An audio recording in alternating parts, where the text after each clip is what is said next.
하나님 말씀 누가복음 3장 15절부터 봅니다.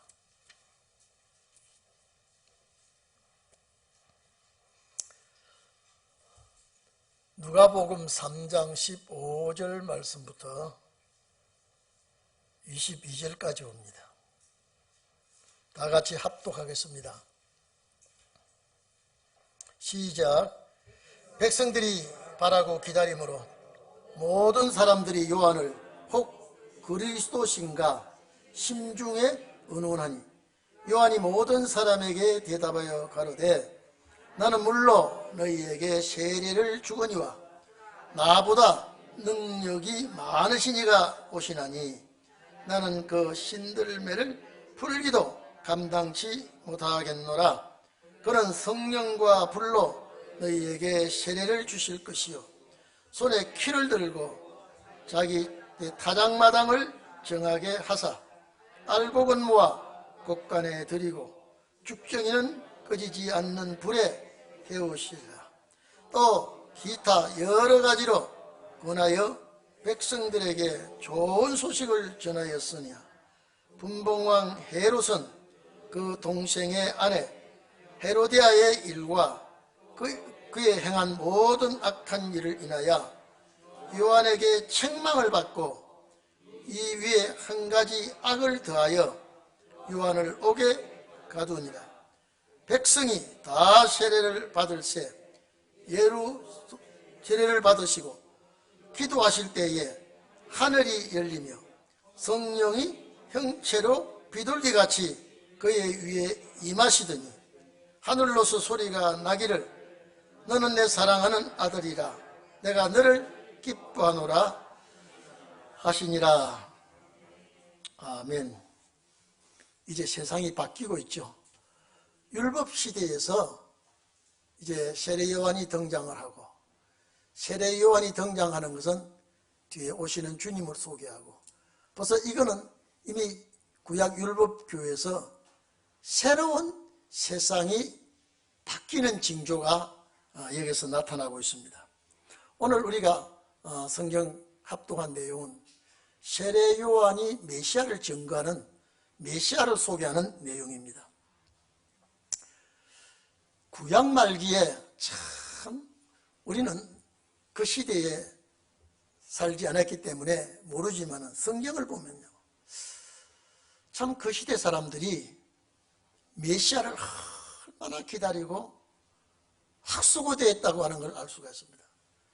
그러면 여기서 먹고 사는 것보다도 메시아가 와야 되겠다는 거.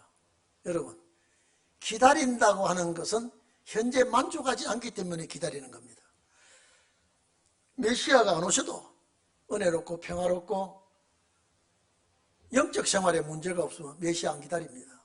또 기다릴 이유도 없죠. 그런데 만 가지가 문제가 걸려 들어오고 사는 것이 아니고 여러 가지 복잡다단한 이 혼란기에 이제나 저제나 늘 기다리는 것이 메시아입니다. 그런데 이 메시아를 기다리는 그 백성들이 길을 여는 세례요한의 역사가 있다는 걸 몰라요. 우리는 잘 알지요. 왜 기록된 말씀이 있으니까. 이때는 기록된 말씀이 없어요. 기록된 말씀이 없는 때예요. 그래서 이 기록한 말씀을 보고 우리가 시대를 분별하고 하나님의 섭리를 깨닫게 되는 거예요. 이때는 말씀을 기록하는 시대이기 때문에 이들에게는 전혀 깊은 관계를 모르고 있습니다. 그래서 어두운 시대에, 어두움은 빛을 요구하는 거죠. 굶주리면 빵을 요구하는 겁니다. 가랄 때는 생수를 우리가 물을 찾고 헤매게 되죠. 그래서 이제 이들이 간절히 사모하고 기다리는 메시아가 오기 전에 길려는 세례요한의 등장을 하게 되죠. 그래서 세례 요한이 예수님 먼저 와서 길을 열 때에 광야에 외치는 소리가 있게 될 것이다. 그래서 이 누가복음의 앞에 광야에 외치는 자의 소리를 말할 때에 그분은 이사야 40장 3절에서 5절까지가 그의 구절이다 이 말이에요. 자기에게 해당되는 구절이 되죠. 광야에 외치는 자의 소리. 그래서 세례 요한이 광야에서 정말로 외치기 시작했죠. 그리고 많은 사람들이 세례 요한에게 올 때에 대적자들도 함께 와서 바라보게 되고, 칼급해서 온 자들이 있는가 하면은 관망하면서 대적하는 자들도 오게 됐죠. 그래서 바로 세례 요한이 독사의 자식들아 그랬습니다. 이방 백성 아니에요. 하나님의 백성입니다. 누가 너희를 임박한 진노를 피하라 하더냐. 도끼가 나무 뿌리에 놓여있다. 그건 이스라엘 백성이죠. 좋은 열매 맺지 않으면 찍어 불에 던져 버리겠다. 이건 심판을 상징하는 겁니다. 그래서 세례 요한이 아주 무서운 소리를 그들에게 하죠. 그래도 그들은 귀담아 듣질 않습니다. 도끼가 나무 뿌리에 놓여있다 하더라도 그 도끼가 무엇인지, 나무 뿌리에 왜 놓여있는지 전혀 그들과 무관한 생각을 하고 있습니다. 열매 맺지 않은 나무, 예수님도 그렇게 말씀하셨죠. 잎만 무성하는 나무는 메말라 버릴 것이다. 나무의 진가는 열매입니다. 그런데 이스라엘 백성들이 하나님 앞에 돌이킬 줄도 모르고 회개할 줄도 모르고 그냥 어두운 세상에서 살고 있었습니다. 그런데 많은 사람들이 세례 요한에게 와서 세례를 받기를 원하죠. 그리고 세리들이 세례 요한에게 와가지고, 언제나 그 시대에 소통하는 사람은 권력자가 아닙니다. 귀족들이 아닙니다. 그 시대의 지도자와 소통하는 사람들은 거의 소외된 자, 가난한 자, 어려운 자입니다. 사람 대접 못 받은 사람. 자기를 내세우고 어깨에 힘주는 자들은 그 시대의 사람을 책잡고 대적하고, 예수님도 마찬가지 그렇게 당했죠. 그러니까 세리들에게 말씀하죠. 하나님의 뜻을 따라 살라고 하면 정세 외에는 세금을 엄하게 거두는 것을 피하라 해요. 그 당시에 세리는 매국노와 같이 취급했습니다. 로마 정부와 협작을 해서 상당히 세금을 많이 때려서 나라의 세금을 바치고 나머지는 자기가 착복합니다. 그래서 세리들에게는 항상 풍성한 물질을 가지고 있습니다. 그러니까 예수님께 찾아오는 세리들은 양심적인 삶을 살은 사람들이에요. 마태도 세리 중에 한 사람이었죠. 그러니까 여기 우리가 세리들이 어떻게 되느냐라고 하니까 정세 외에는, 정한 세금을 외에는 많이 거두지 않도록 해라. 넉장하지 말라요. 물질 때문에 고통 주는 일을 하지 말아라. 그리고 먹을 것도 나눠줄 수 있도록 해라. 오늘 여기에 이 먹을 것은 제가 전에도 말씀드렸죠. 하나님의 말씀을 61장 먹을 것을 주고 입을 구원의 의의 겉옷을 나눠 입을 수 있도록 준비하라. 이렇게 말하고, 먹을 것을 주라라고 할 때는요, 그들에게 육의 양식도 가난한 자들에게 나눠줘야 되지만은 하늘의 신령한 만나를 꼭 주도록 하라. 이렇게 부탁했죠. 그리고 군인들도 세례요한이 와서 우리는 어떻게 해야 됩니까? 폭력을 쓰지 말아라. 폭력을 쓰지 말고 강포하지 말고 무수하지 말라. 그런 것은 정한 급료 외에는 착복하려고 하지 말아라. 이때 세례요한의 경고가 AD 32년경 가까이 됐을 때입니다. 그러니까 세례요한이 이때 나타나고 바로 헤로디아의 사건으로 순교를 당하죠. 이 세례요한의 역사는 초림에 메시아가 가까이 오게 될 때에 이런 역사가 일어나게 됩니다. 백성들이 심령이 고갈되고 목말라 할 때에 메시아가 오게 되는데, 그 메시아가 오기 직전에 길르는 세례요한을 먼저 보내게 된 것이죠. 그래서 오늘 이제 우리가 15절 내용을 보면 백성들이 바라고 기다림으로 그랬죠. 메시아입니다. 이들이 뭘 바라겠습니까? 여러분, 자고 나도 위안을 얻지 못하고 불안하고 세상에 인심이 고갈되어 가고 있고, 사람이 살아도 정말로 참 험한 세상에 살아가고 있으니까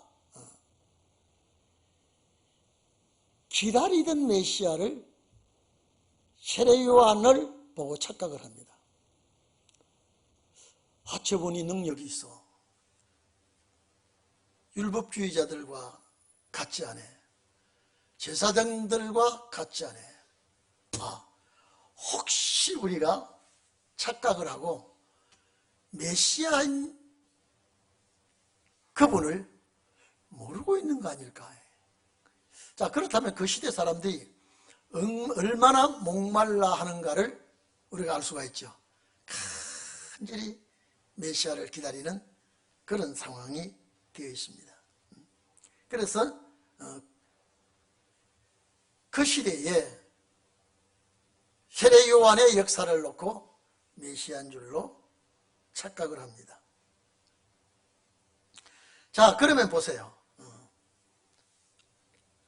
백성들이, 사람들이 요한을 그리스도가 아닌가 마음에 의논을 합니다. 중심에 의논하는 마음에 저분이 그리스도가 아닌가, 혹시 우리가 기다리는 메시아가 아닌가.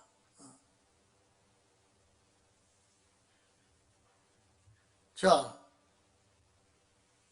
그 시대에 제사장이 아니에요. 제사장이 아니에요. 이제요. 예루살렘 교회 지도자가 아니에요. 말씀을 전하는 종이 나왔다. 이게 기적의 역사다. 예루살렘 교회는 밤중이에요. 이게 지금 새벽이 돌아올 징조가 꿈틀거리고 있는 시대입니다.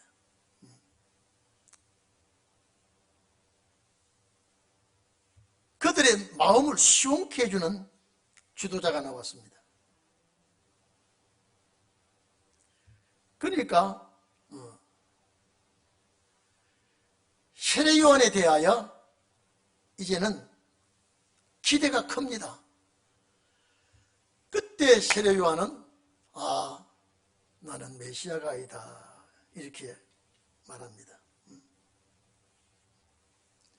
여러분, 요한복음 1장 19절에서 25절까지 보면요, 세례요한에 대해서 예루살렘에서 제사장과 레위인을 보내서 질문을 합니다. 여러분 보십시오.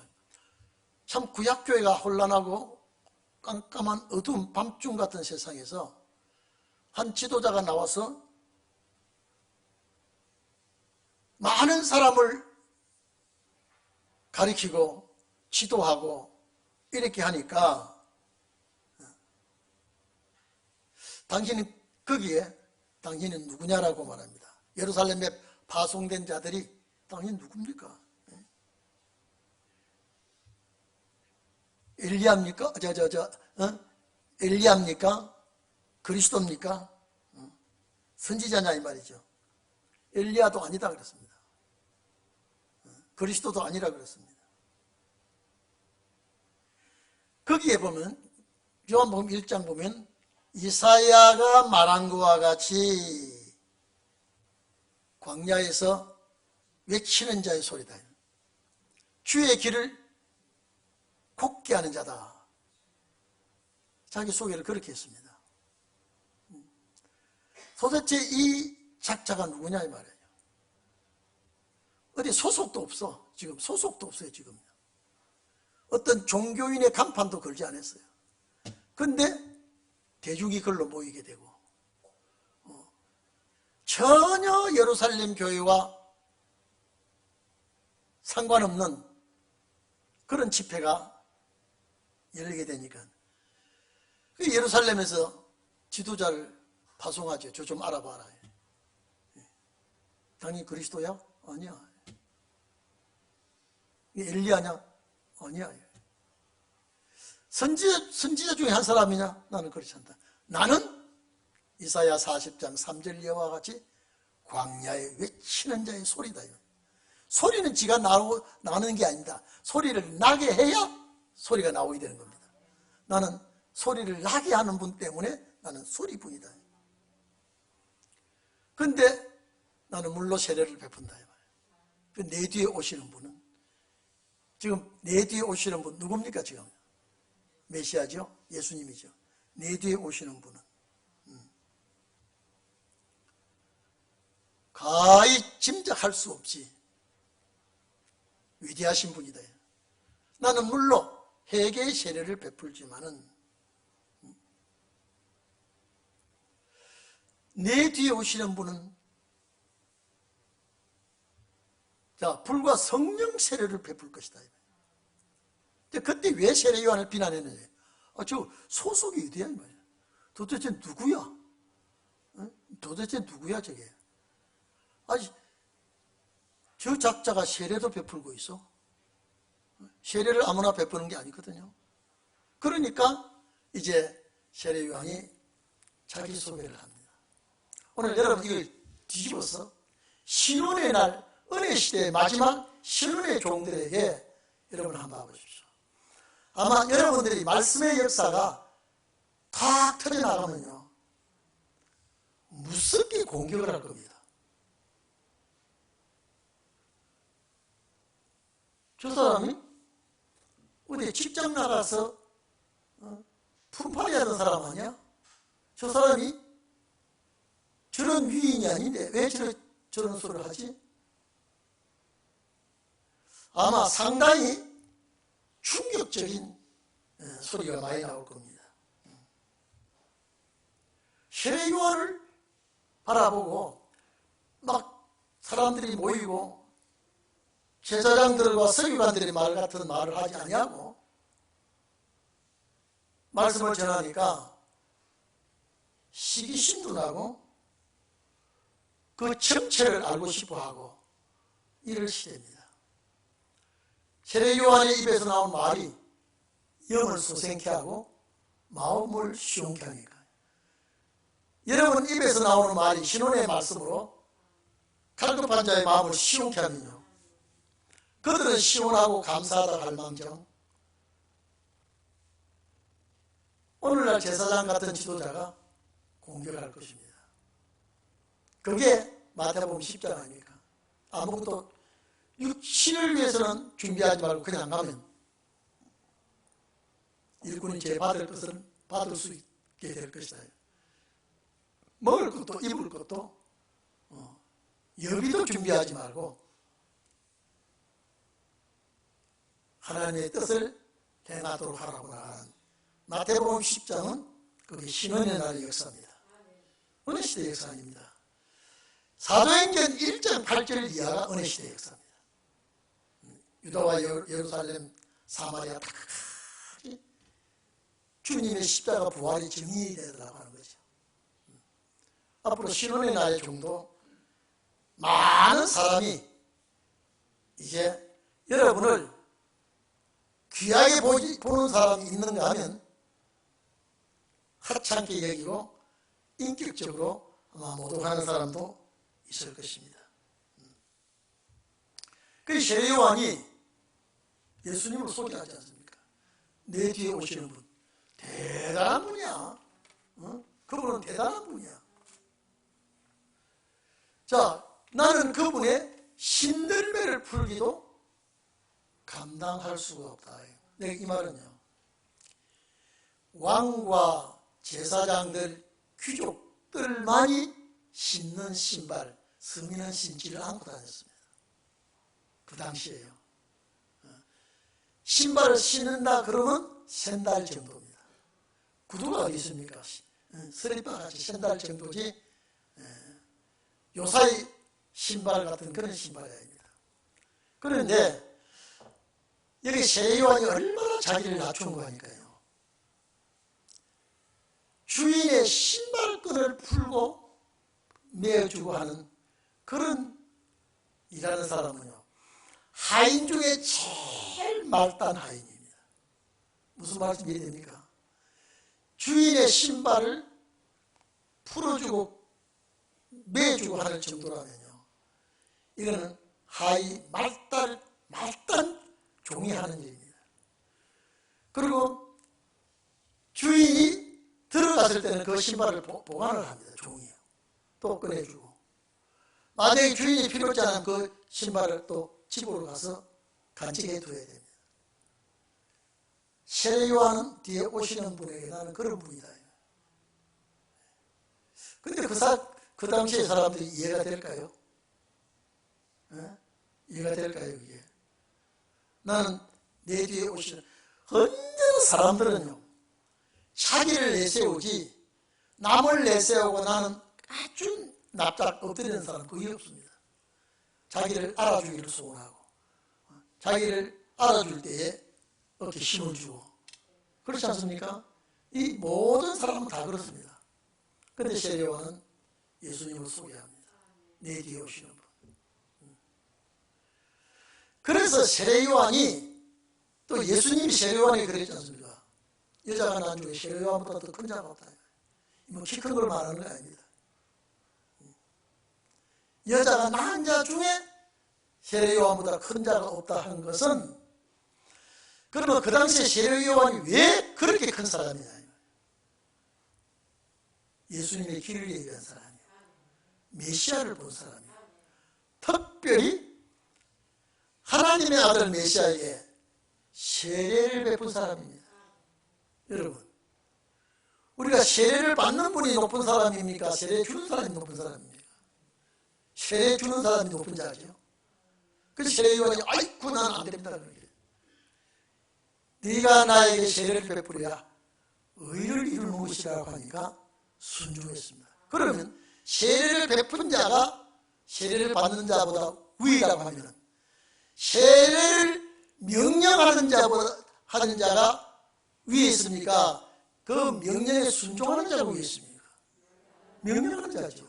세례를 주는 자가 위에 있는 것 같은데, 그 세례를 주도록 명령하는 자, 주님이 명령하니까 주님이 높으신 분이라요. 그러니까 메시아를 만난 분이고, 메시아를 세례를 준 분이고, 주님을 만나려고 그렇게 메시아를 그리워하고 사모했던 그 수천 년 동안 그 시대에도 갈급한 그들에게 메시아에 대한 아주 깜깜한 시대에 세례 요한이 딱 나타나서 메시아를 만나고 증거하고 또 세례를 베풀고. 그런데 여자가 낳은 자 중에 제일 큰 사람인데 천국에는 적은 사람이다. 왜? 천국의 주인은 변화성도입니다. 그러면 변화성도 끄트머리 끝에 세례 요한이 들어갈 수 있는 겁니다. 그러니까 변화성도 자리가 얼마나 위대한가 생각해 보십시오. 그래서 오늘 여기 이것이 어린 시대의 역사의 주춧돌을 놓게 되는 이 역사들입니다. 아직도 어리시지 않았죠. 세례 요한 모르지만 주님 다 아십니다. 이미요. 앞으로 어떻게 될 것까지. 자, 우리 17절 한번 봐보십시오. 이제 세례 관한 것을 세례 요한이 여기 신들매는요, 여기 16절에 샌달입니다.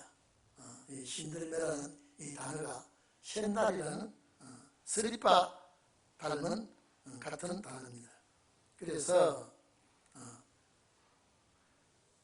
성령과 불로, 이 성령은 거룩한 신의 역사 성령이죠. 불로 이제 세례를 베풀어 줄 것이다. 그리고 손에 키를 들고 이렇게 나옵니다. 벌써 심판대를 얘기하고 있습니다. 봐보십시오. 자, 자기의 다장마당 그랬습니다. 추수 때죠. 이미 세례 요한의 시작에서부터 추수 때까지 말합니다. 세상 끝날까지. 자기의 다장마당. 누가? 자, 성령과 불로 세례를 주는 이분이 자기의 타장, 남의 타장마당이 아니고 자기의 타장마당, 이 탈곡하는 곳이죠. 타장마당은 깨끗게 하겠다. 그래서 알곡은 모아 국간에 드리고 쭉정이는 꺼지지 않은 불에 태우시리라. 여러분, 어느 시대 때는요, 요게 알고는 전부 기독교인이에요. 쭉정이는 이방인이에요. 그렇게밖에 풀 수가 없어요. 그건 절대 아닙니다. 이거는 이방 사람을 놓고 하는 말씀이 아니라 하나님의 백성입니다. 제가 늘 얘기했죠. 여러분, 이 좀 봐보십시오. 예수님의 비유 중에 가라지와 곡식은 종류가 달라요. 가라지와 곡식은요. 알곡과 쭉정이는 한 나무에 달려있어요. 이해되십니까? 한 나무에서, 이 곡식나무에서 영양분을, 자양분을 빨아 올리고 태양빛을 받고 그 곡식나무에서 알곡이 매달립니다. 그런데 이 알곡이 된 이 곡식은 곡식 창고에 들어가지만 쭉정이는 꺼지지 않은 불이었더니, 그리고 이 쭉정이는 이 나무에 매달리는 쭉정이에요. 뭘 먹고 자랐습니까? 영양분을 빨아 올리는 걸 여기서 다 쭉정이나 알곡이 다 영양분이 가게 되어 있습니다. 근데 왜 쭉정이가 되느냐? 자, 그러면 오늘 13대 교회는 이 알곡은 하나님의 백성이고 쭉정이는 안 믿는 이방 백성이라는데 이방 백성 아니에요. 하나님의 백성의 두 종류입니다. 이해되십니까? 왜 쭉정이가 나오느냐? 쭉정이가 나오느냐? 몇 가지 쭉정이가 나오는 이유가 있습니다. 곡식이 피었다가 꽃이 필 무렵에 바람을 세게 만나버리면 그만 그 꽃가루 점바지가 안 되기 때문에 쭉정이가 됩니다. 태풍의 바람이 세게 불어버리면 그만 알맹이가 연결되지 못합니다. 우리 기독교인들이 환난날에 쭉정이가 될 수가 있습니다. 그런데 거의 곡식이 익어가지고요. 거의 익어가지고 쭉정이가 되는 것은 새가 와서 까먹어버립니다. 새를 마귀라 그랬습니다. 마귀가 주님 나라 갈 수 있는 믿음과 말씀을 빼앗아가 버리면 바로 쭉정이가 됩니다. 똑같은 영양분을 받아 먹었을 망정 알맹이를 뺏겨버렸습니다. 쭉정이가 된 기독교인, 불심판받게 되는 것이죠. 그도 하나님의 백성이에요. 그리고 쭉정이는 나무에 가지 못하고 음부에 갑니다. 언제 이들에게 불쌍히 여겨줍니까? 백보자 심판 때. 여러분 물어봅시다. 고린도전서 5장. 애비 아내를 취한 사람이 있죠. 고린도전서 5장 1절에 보면요, 사도 바울이 뭐라 그랬습니까? 이런 이방인에도 없다 이 말이에요. 그런데 하나님의 고린도 교회 그 청년이 뭐 때문에 쭉정이가 됩니까? 에비아를 취한 것 때문에 쭉정이가 됩니다. 그런데 회개를 하지 않습니다. 회개하고 돌이키면 회복이 될 수 있는데, 하나님 앞에 회개할 때는 돌이키면 회복을 시킵니다. 회복이 안 돼요. 돌이키지 안 돼요. 오히려 교만해졌다 그랬습니다. 그래서 이 사람을 사탄에게 내어줬다 그랬습니다. 사탄에게 내어주면 뭐 병으로 치려는지 뭐 어떻게 치려는지 뭐 몰라. 그 과정을 말 안 해서 사탄이 자기가 허락받아서 그 사람을 실체합니다. 사탄에게 내어줘서 육체는 멸하고 그랬습니다. 영은 주 예수의 날에 구원을 베풀어준다 그랬습니다. 이 사람이 알곡일까요? 죽정일까요? 죽정이에요. 육은 멸해버렸습니다. 그 멸하는 그 자체가 심판이에요. 불로 태운다는 말, 어떻게 심판받든지 심판받고 훗날 백보자 심판대에 쓰게 됩니다. 알고는 바로 창고 들어가죠. 창고는 천국입니다. 여러분, 그런 알곡이 되기를 바랍니다. 그런 알곡이요. 그래서 오늘 여기에 쭉정이는 꺼지지 않은 불에 태우시죠. 요 알곡도 하나님의 백성이에요. 쭉정이도 하나님의 백성이에요. 우리 그걸 알아야 됩니다. 자기 다장마당인데, 다장마당은 하나님의 주관하는 땅입니다. 거기에 두 종류가 있다니, 다장마당에 두 종류예요. 다장은 언제 합니까? 추수 때죠. 추수 때는 언제입니까? 세상 끝이라고 그랬습니다. 이미 그때를 말하고 있죠. 또 기타 여러 가지 고난이, 그러니까 이런 비유 외에 여러 가지 말씀을 알아듣도록 말씀을 한 일이 있죠. 고난이요, 고난이란 말은 권면하는 말씀입니다. 백성에게 좋은 소식을 전하였으나, 여러분, 좋은 소식은 알고 창고에 들어가는 소식입니다. 좋은 소식, 기쁜 소식이죠. 즐거운 소식. 그 이사야는 아름다운, 41장이니까 아름다운 소식을 시온에 전한 자에 그랬죠. 40장 9절 이하입니다. 복된 좋은 소식이라고도 하고, 이 세례요한이 좋은 소식이라고 그랬습니다. 이거는 알곡이 될 수 있는 좋은 소식. 그러면 이런 말씀을 우리에게 해주실 때에, 그래서 이 말씀을 더 확장시키면 요한계시록 14장에 15절에 보면 다른 천사가 구름 위에 앉은 자에게 낫을 휘두르 거두라. 거둘 때가 이르러 땅에 곡식이 익었도다. 이런데 제가 전에 계시록 가르칠 때 곡식이 익었다 말이 아니라 그랬죠. 세상이 죄악이 무르익었다 이 말이거든요. 세상 심판입니다. 그 뒤에 가면요, 포도즙 틀에 포도를 거둬서 짜버린다 했습니다. 그거는 참 포도가 아니고 개포도죠. 어쨌든 간에 이 심판 날에 알곡에 대한 소식은 좋은 소식이 되는 것입니다. 복된 소식이죠. 분봉왕 헤롯이, 세례요한이 나올 때 1절에 보면 분봉왕 헤롯이 나오죠. 분봉왕 헤롯이 동생의 아내 헤로디아의 일과 또 그의 행한 모든 악한 일을 인하여 요한에게 책망을 받습니다. 마가는 독한 일이라 그러는데 나쁜 일.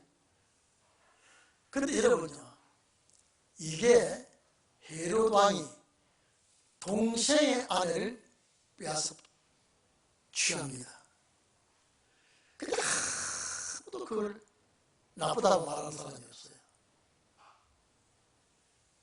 동생의 아내를 빼앗아 이미 자기 부인이 있는데도 동생의 아내를, 그 동생의 아내가 얼마나 꼬리를 치고 이쁘고 미친 듯이 사랑했는지 몰라도 강제로 빼앗았습니다.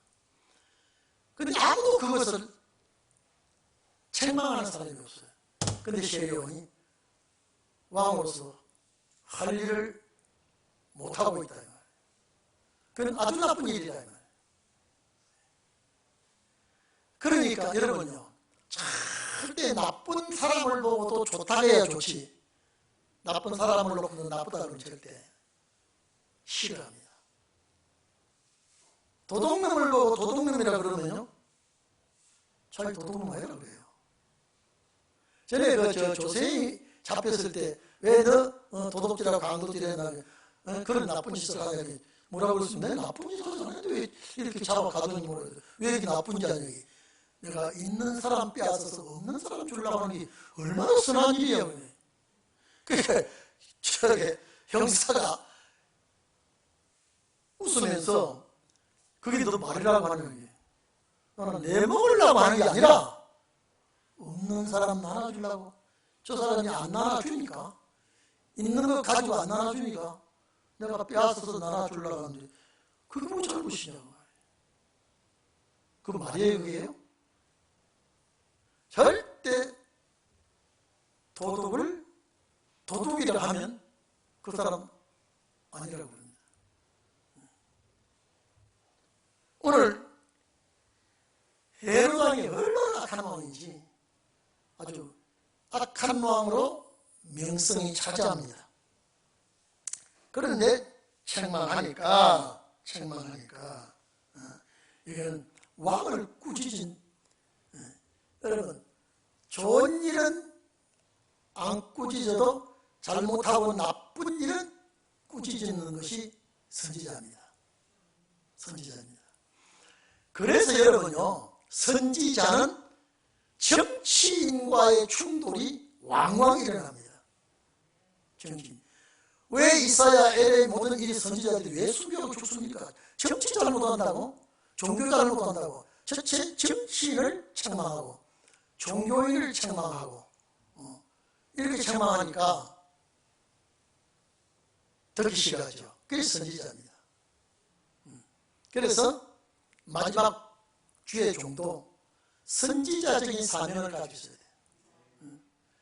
절대 정치에 손대지 마, 관여하지 마, 정치에 손대. 정치는 함부하고 있어라. 이건 잘못된 거예요.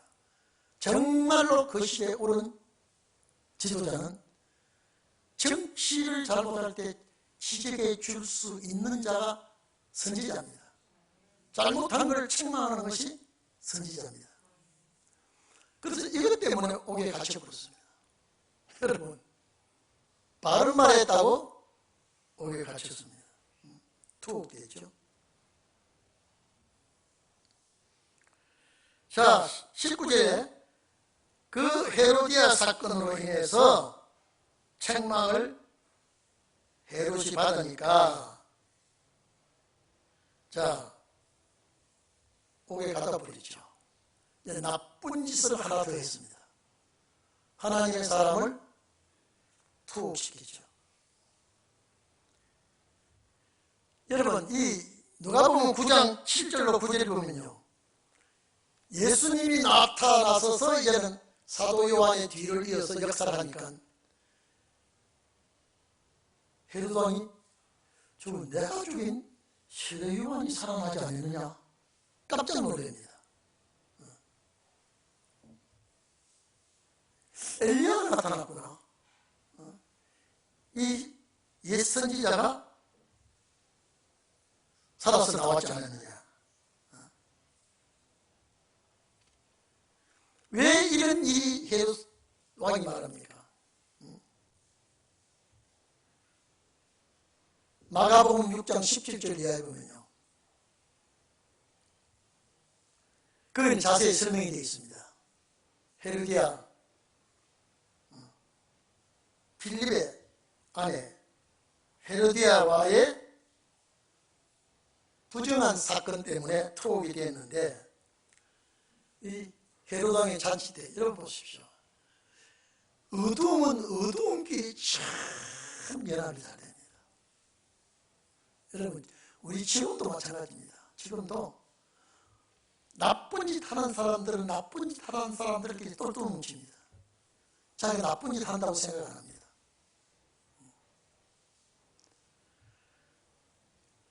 헤롯 왕이 초청한 사람은 다 내노라 하는 사람입니다. 천부장, 귀인들, 여러 귀족들을 청해놓고 잔치를 합니다. 잔치를 하니까 잔치상에는 반드시 술이 있습니다. 술을 먹고, 근데 또 이게 이래 되려니까 그렇죠.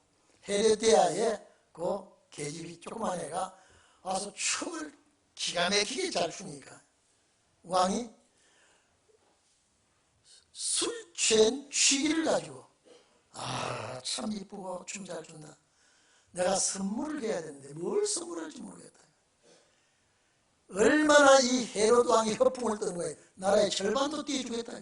진짜 절반 띄워줄 수 있을까요, 이게?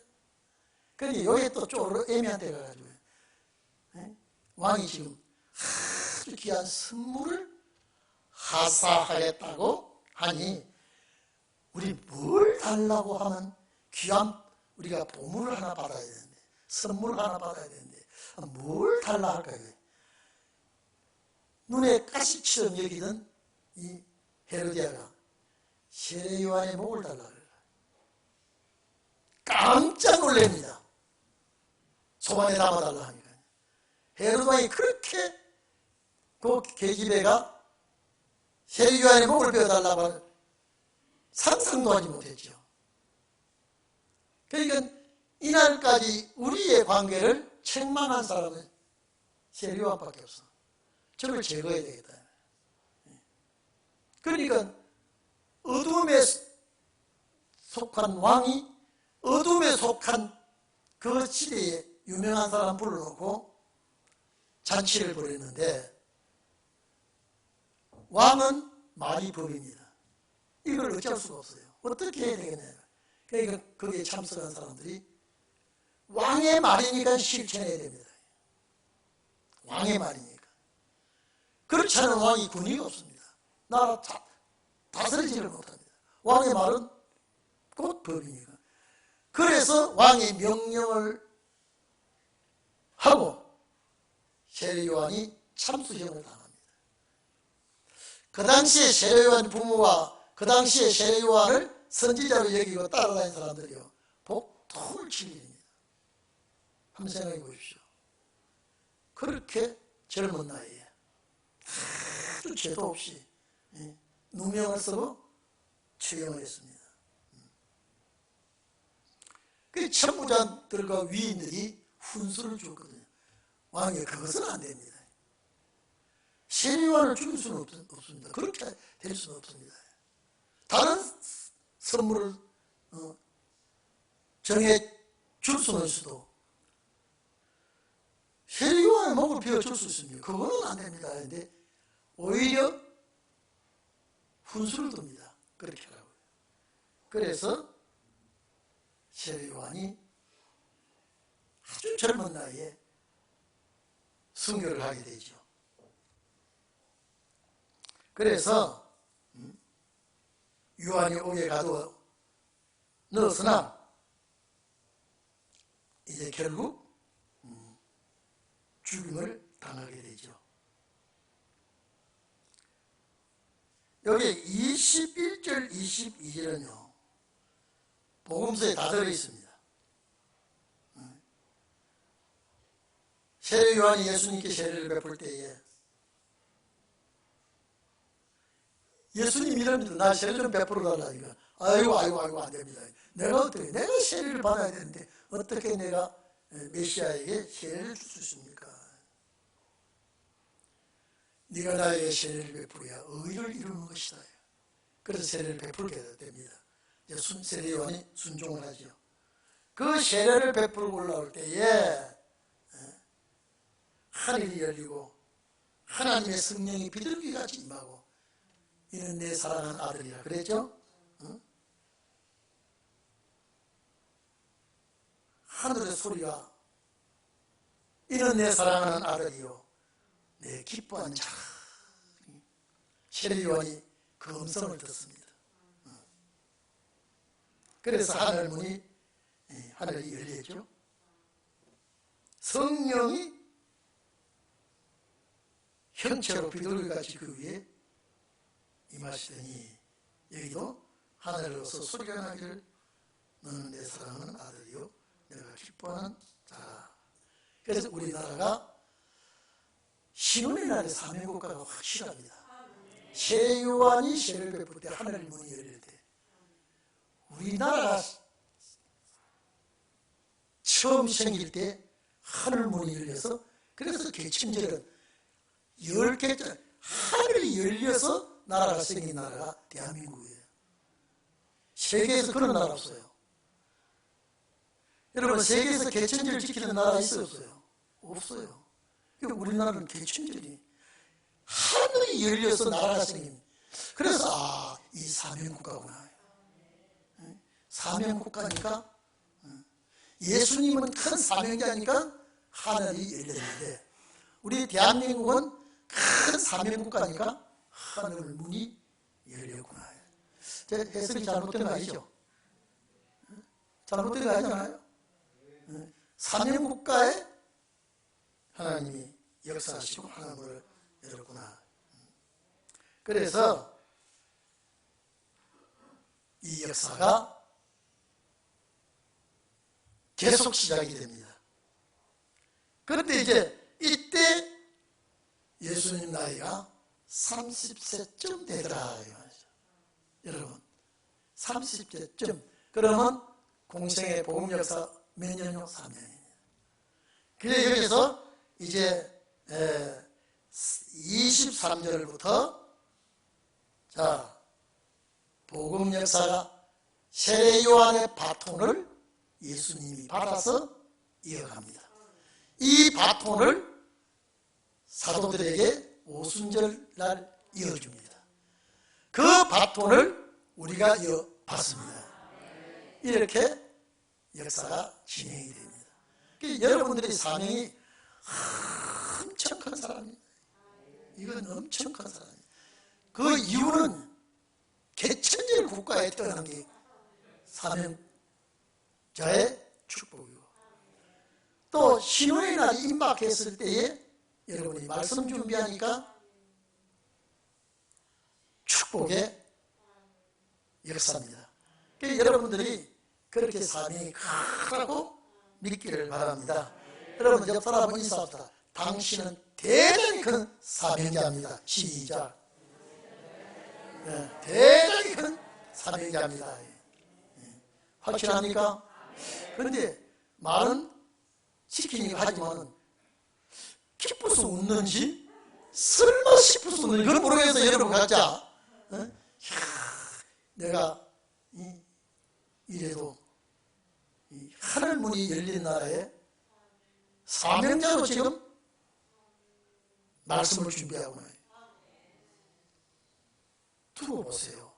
내가 그렇게 되나 안 되나요? 그런 확신을 가지시기를 축원합니다. 이제는 30세쯤 되어서 이제는 역사를 하는데 이제는 이 나라의 족보가 시작이 됩니다. 이 족보가 신약 성경 중에 마태복음의 족보는 왕권 족보고요. 여기 족보는 일반 족보입니다. 계속 올라가고요. 왕권 족보는 아브라함부터 내려옵니다. 오늘 여러분들은 왕권 족보에 명단이 있는 줄 압니다. 왕권 족보 중에 몇 대입니까? 14대 족보에 거론된 성도들입니다. 기도합시다. 우리 다 같이 한 목소리로 하나님 감사합니다. 이 시대에 태어난 것 감사합니다. 말씀 준비하게 된 것 감사합니다. 신의 역사를 하게 해주시옵소서. 우리 다 같이 기도하겠습니다.